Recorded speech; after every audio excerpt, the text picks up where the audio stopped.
ఓ భక్తుడు ఇలా అంటాడు, కుక్క బుద్ధి మొక్క దగ్గర, క్రైస్తవుడి బుద్ధి కళ్యాణం దగ్గర బయటపడిద్దట. ఇన్ని సంవత్సరాలు దేవుడు దేవుడు దేవుడు అని పెరుగుతారు కదా, పిల్లల వివాహం వయసు వచ్చేసరికి ఆడు తాగుబోతుడైనా పర్వాలా, మా కులస్తుడే ఉండాలి. వారు మందిరానికి వెళ్ళకపోయినా పర్వాలా, ధనికుడైతే చాలు.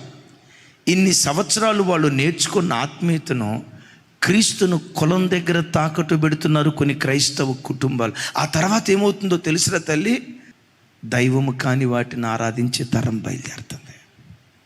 పశ్చిమ గోదావరి ప్రాంతం నుంచి ఒక తల్లి రెగ్యులర్గా మన లైవ్ చూస్తుంది. ఒకరోజు ఏడుస్తూ ఏడుస్తూ ఏమందో తెలుసా, మా బాబాయ్ నా జీవితాన్ని నాశనం చేశాడయ్యా. అమ్మా, ఏం చేశాడు మీ బాబాయ్? దైవము కాని వాటిని ఆరాధించే వ్యక్తులకు నన్ను ఇచ్చి వివాహం చేయించాడయ్యా. ఎవరితో వివాహం చేశారో తెలుసా? అసలు దేవుడంటే ఎవరో ఎరుగని, యేసుక్రీస్తును ద్వేషించే ఆ వ్యక్తుల కుటుంబంతో వివాహం చేసేటప్పుడు ఈ అమ్మాయి కాళ్ళు గడ్డలు పట్టుకుని బ్రతిమలాడిందట, బాబాయ్ యేసుక్రీస్తు ఎవరో నాకు తెలుసు బాబాయ్, ఆయన పరిశుద్ధ దేవుడు బాబాయ్, ఆయన తప్ప వేరొక దేవుడు లేడు అన్న సంగతి నాకు తెలుసు బాబాయ్. అవసరమైతే వివాహం కాకుండా జీవితాంతం కన్యకగా నేను మిగిలిపోతాను, కానీ దైవము కాని వాటి దగ్గర కూర్చొని నేను ఆరాధన చేయలేను బాబాయ్, నా వల్ల కాదు బాబాయ్. నేను అడిగా, అమ్మా ఇంతకు మీ బాబాయ్ ఏం చేస్తాడరా?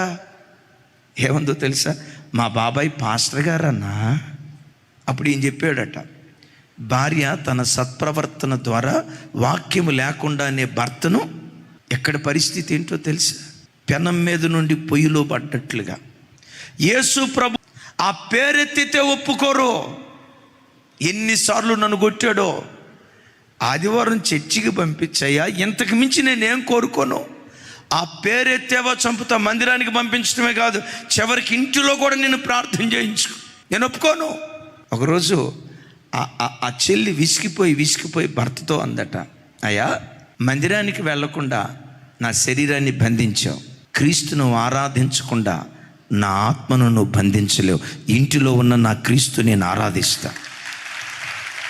ఈరోజు కొంతమంది క్రైస్తవులు కులం దగ్గర క్రీస్తును తాకట్టు పెడుతున్నారు, ధనం దగ్గర క్రీస్తును తాకట్టు పెడుతున్నారు, ఆస్తి దగ్గర క్రీస్తును తాకట్టు పెడుతున్నారు, అందం దగ్గర క్రీస్తును తాకట్టు పెట్టి 20 సంవత్సరాలు కట్టుకున్న భక్తి జీవితాన్ని వివాహం దగ్గర తప్పటడుగులేసి ఓ భక్తిహీనపు తరం పుట్టుకు రావటానికి వివాహ వ్యవస్థ కారణమవుతుంది. తల్లిదండ్రులారా, జీవితంలో ఎప్పుడు ఒకటించు, ఆత్మీయత కంటే ఏది నీకు ముఖ్యంగా ఉండకుండునుగాక.